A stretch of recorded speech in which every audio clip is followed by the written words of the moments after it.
हामिद अली जी, लाल बाबू सहनी जी, VIP party के प्रभारी प्रभुनाथ जी, विजय चौधरी जी जो बेतिया जिला अध्यक्ष हैं, लाल बाबू चौधरी जी प्रभारी बेतिया के, मनोज सहनी जी जिला अध्यक्ष रक्सौल से यहाँ पर उपस्थित है, कामेश्वर सहनी जी जिला प्रभारी रक्सौल से उपस्थित है, संतोष महतो जी जिला अध्यक्ष ढाका के यहाँ उपस्थित है, सुरेंद्र सहनी जी जिला प्रभारी ढाका, इफ्तार अहमद जी, अशोक कुमार यादव जी अधिवक्ता जो रांची से यहाँ पे आए हैं और वीआईपी पार्टी के लिए बहुत ही मजबूती से काम कर रहे हैं,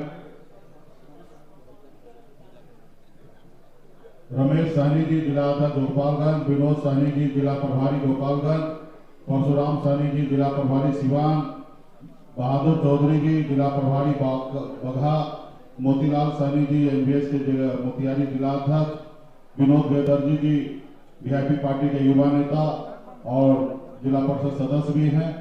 इस कार्यक्रम में उपस्थित मनोज सहनी जी जो जिला परिषद पार्टी के प्रधान महासचिव, जवाहर चौधरी जी, छबीलाल सहनी जी, अमित दुबे जी, राजेश सहनी जी, चंदन सहनी जी, वीआईपी पार्टी के नेता ओम प्रकाश सहनी जी, संतोष सहनी जी, शोभा सहनी जी, मेघलाल सहनी जी और तमाम वीआईपी पार्टी के बड़े संख्या में यहाँ उपस्थित हमारे सम्मानित गार्जियन, माता बहन, नौजवान साथी, मंच पर उपस्थित सभी नेतागण, मीडियागण, सभी को सनत मुल्ला मुकेश्वरी की ओर से नमस्कार प्रणाम करते हैं।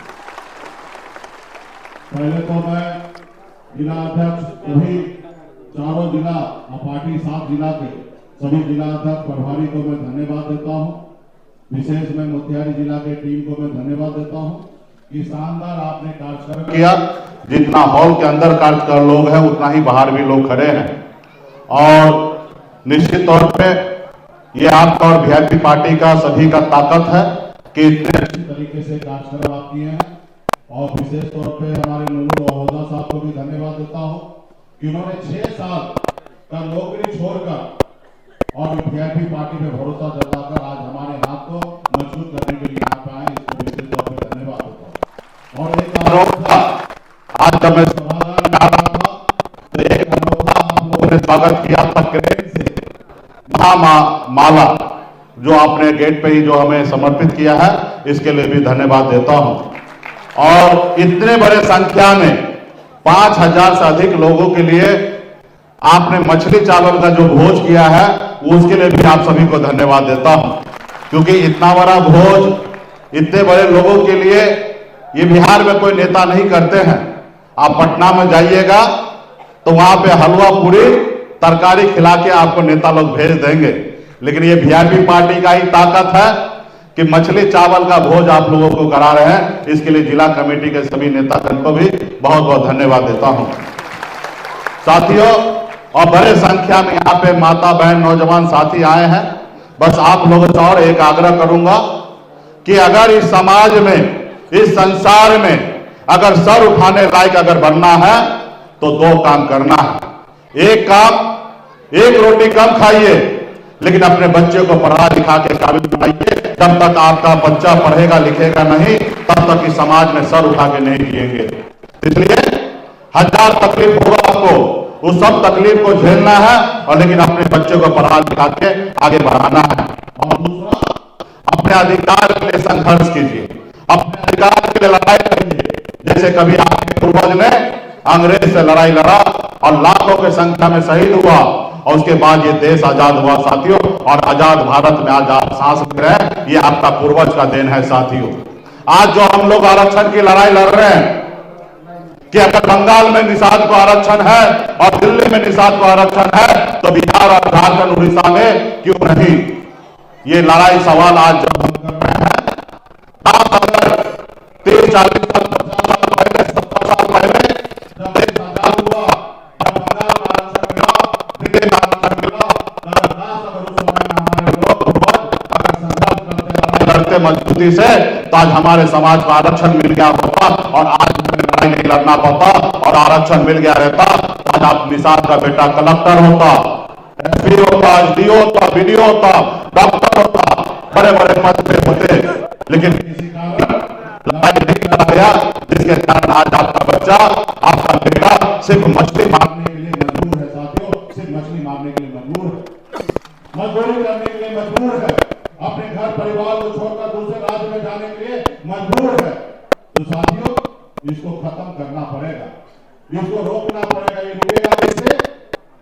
जब आप अपने बच्चे को पढ़ा लिखा के काबिल बनाइएगा, और जब वो काबिल होंगे तो अपने अधिकार के लिए संघर्ष करेंगे, लड़ाई लड़ेंगे। जैसे हमारे माता पिता ने हमको पढ़ाया लिखाया, और जब पढ़ाया लिखाया 18 साल की उम्र में, जिस उम्र में बच्चा घर में रहता, अपने माँ बाप के साथ रहता है, अपने परिवार के साथ रहता है, वो उम्र में गांव से निकलकर बम्बई जैसे शहर में चला गया, वहां मेहनत किया, मजदूरी किया, 900 रुपया महीने पे नौकरी में करता था। लेकिन माता पिता से मुंबई जैसे शहर में मैंने कामयाबी का झंडा गाड़ दिया। और जब मैं मुंबई में देख रहा था, जब मैं बिहार में आया तो मैंने देखा लोग साथ में घर बनाने के लिए सोच रहा है, लेकिन धरती पर हमारे लोगों के लिए घर नहीं है। उसके बाद हमने बम्बई का ऐशो आराम जिंदगी को छोड़कर और अपने समाज के अधिकार के लिए आज मैं संघर्ष कर रहा हूं। साथियों, संघर्ष और लड़ाई लड़ रहा हूं। 10 सालों में, 11 सालों में हम लोगों ने उपलब्धि हासिल नहीं किया। साथियों, ये बात अलग है कि हमें बहुत ज्यादा उपलब्धि नहीं हुआ, लेकिन जितना भी मिला वो कम उपलब्धि नहीं है। पहले निषाद समाज का क्या पहचान था? निषाद समाज को कौन जानता था? निषाद समाज एक टिकट मांगने के लिए पूरी जिंदगी बिता देता था, एक टिकट नसीब नहीं होता था। लेकिन हमने बिहार में बताया निषाद का बेटा टिकट नहीं मांगता, टिकट बांटता, ये ताकत हमने दिखा दी। कब तक यही मतलब था कि एहसानी टोला, ये बिंद टोला, ये चौधरी टोला, ये नोटिया टोला है, यहाँ पे 500-1000 रुपया दो, दारू का बोतल दो, यहाँ पे वोट मिल जाएगा। ये पहचान आप लोगों का था कि आप अपना वोट को बेचते हैं। लेकिन पिछले 11 सालों में हम लोगों ने लड़ाई लड़ने की ताकत बनाया। आज कोई ये नहीं कह सकता कि किसान समाज का वोट बिकता है। अब ये लोग पट्टा में कहता है कि अगर बिहार में अगर सरकार बनना है, अगर मुख्यमंत्री बनना है तो मुख्यमंत्री को साथ लीजिए और डिप्टी सीएम बनाइए निषाद का बेटा को, सरकार बनेगा। ये पहचान हम लोगों ने बनाया। साथियों, ये पहचान हमने बनाया, हमने ये पहचान बनाया।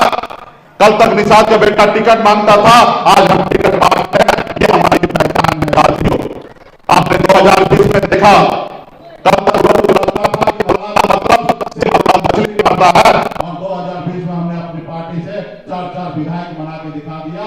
और सिर्फ 4 विधायक ही नहीं बनाया, अगर हम समर्थन नहीं देते तो बिहार का मुख्यमंत्री नीतीश कुमार जी शपथ नहीं ले पाते और बिहार का मुख्यमंत्री नहीं बनते। निषाद मल्ला का बेटा अगर समर्थन नहीं देते तो बिहार का मुख्यमंत्री नीतीश कुमार नहीं बनता। तो हमने मुख्यमंत्री भी बनाने का काम किया। साथियों, इसलिए साथियों, आने वाला समय में बहुत बड़ी लड़ाई है। हम लोगों ने 2 बार मोतिहारी में हमने लोगों ने आप लोगों को मौका दिया। 2020 में भी हमने रामचंद्र सैनी जी को टिकट देने का काम किया और वो चुनाव वो हार गए, क्योंकि वो संसाधनहीन थे और आप लोगों का शक्ति ताकत नहीं दिखा, जिसके कारण 2020 में चुनाव हार गया। 2024 में भी हम बहुत कोशिश करते थे कि निषाद का बेटा यहां से चुनाव लड़े। हमने अशोक सहनी जी को भी आग्रह किया था कि आप जिला अध्यक्ष हैं, आपके पास थोड़ा संसाधन भी है और आप चुनाव मैदान में आइए, लोकसभा चुनाव लड़िए।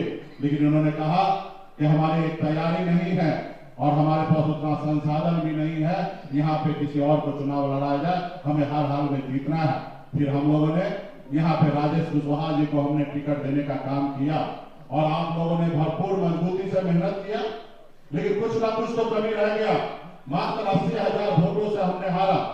हमारे पास पहले से तैयारी नहीं था। 800 बूथ ऐसा था जहां पे हमारे कार्यकर्ता बूथ अध्यक्ष नहीं बैठा और जिसके कारण हम लोग चुनाव हारने का काम किए। साथियों, चुनाव हारने का काम किए हैं। पिछले साथियों 2 बार आपको मौका मिला है, मैं निश्चित तौर पर तीसरी बार भी मौका दूंगा। लेकिन जब तक आप मौका को कामयाबी में नहीं बदलिएगा तब तक निषाद समाज का झंडा बुलंद नहीं होगा। साथियों, बुलंद नहीं होगा। यहाँ पे हमारे पार्टी के जितने भी 5 जिला 4 जिला से आए हैं, पार्टी जिला के 7 जिला से आए हैं, हम